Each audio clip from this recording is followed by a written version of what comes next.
अस्सलाम वालेकुम काश्तकार भाइयों। मौसमी तब्दीलियों के बायस गैर मामूली बारिशें भी हो रही हैं और सैलाब भी आया हुआ है, जिसकी वजह से कपास की फसल इंतहाई नाजुक मरहले से गुज़र रही है। इसलिए सितंबर का महीना कपास की फसल के लिए बहुत अहम है। इसमें आबपाशी हो, इसमें खादों का इस्तेमाल हो, स्प्रे हो पेस्ट के ख़िलाफ़, ये सबसे अहम अवामिल हैं जिनको करने से हम अच्छी पैदावार हासिल कर सकते हैं। हालिया सूरत हाल को देखें तो मौसम बड़ा अच्छा जा रहा है।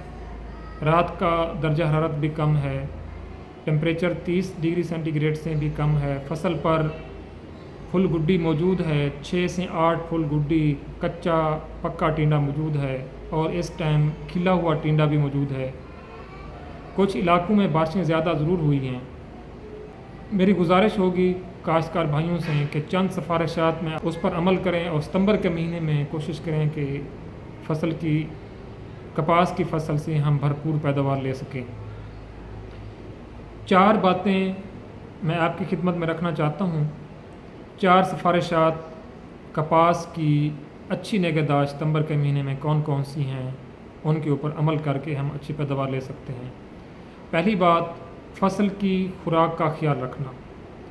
अगर फसल की खुराक अच्छी होगी तो फल फूल ज़्यादा भी आएगा। जो फल फूल बना हुआ है उसमें भी उसकी भी सेहत अच्छी होगी, टिंडा सेहतमंद बनेगा, वज़न के साथ आएगा और ज़्यादा अच्छा तरीके से, जितना अच्छे तरीके से टिंडा खुलेगा उतनी अच्छी पैदावार हम हासिल कर पाएंगे। तो 10 सितंबर तक नाइट्रोजनी खादों का इस्तेमाल जारी रख सकते हैं। ऐसे खेत जहाँ पे कपास की फसल कमज़ोर है और हालिया हमने नाइट्रोजन की कोई किस्त इस्तेमाल नहीं की, तो वहाँ 10 सितंबर तक हम नाइट्रोजन की खादों में ख़ास तौर पे यूरिया की आधी बोरी या बिलखुसूस अब गवारा, कैन गवारा जिसे हम कहते हैं, उसकी 1 बोरी फ़ी एकड़ हम फ्लड कर सकते हैं। इसके अलावा हालिया देखने में आया है कि फसलों के ऊपर पिलाहट नज़र आ रही है। बारिशों की वजह से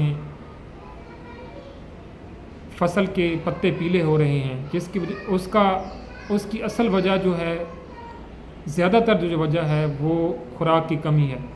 लिहाजा आप खुराक की कमी के लिए आप फोलियर स्प्रे का इस्तेमाल करें। अहम है, उसमें है एक कलमी शोरा या इसको हम पोटाशियम नाइट्रेट भी कहते हैं, 250 ग्राम, बोरिक एसिड 250 ग्राम, मैग्नीशियम सल्फेट 250 ग्राम। इन तीनों खादों को अगर आप 100 लीटर पानी के अंदर मिक्स करके फ़ी एकड़ इस्तेमाल करेंगे तो ये फसल का पिलाहट भी ख़त्म होगा। जो बारिशों के बाद जो आर्जी तौर पे पौधे के अंदर खुराक की कमी आई है वो भी पूरी होगी। तो इस जो मैक्रोन्यूट्रिएंट्स का मिक्सचर है, आप हफ्ते के वक्फे पर 2 स्प्रे ज़रूर करें सितंबर के महीने में। दूसरी अहम बात यह है कि बारिशों का स्पेल अभी भी जारी है। 9 सितंबर तक अभी बारिशें मानसून की अभी कॉटन के एरियाज़ में, कॉटन बेल्ट में होती रहेंगी।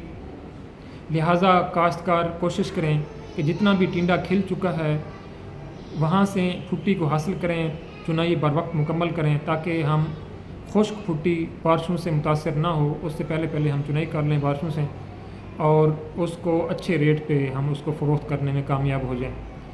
तीसरी बड़ी अहम बात यह है कि गुलाबी सुंडी का स्प्रे लाजमी करें, हिफ्ज़ मा तक़द्दुम स्प्रे करें, क्योंकि गुलाबी सुंडी इस टाइम सिंगल जीन वैराइटीज़ हूँ या ट्रिपल जीन वैराइटीज़ हूँ, सब के ऊपर हमला कर रही है।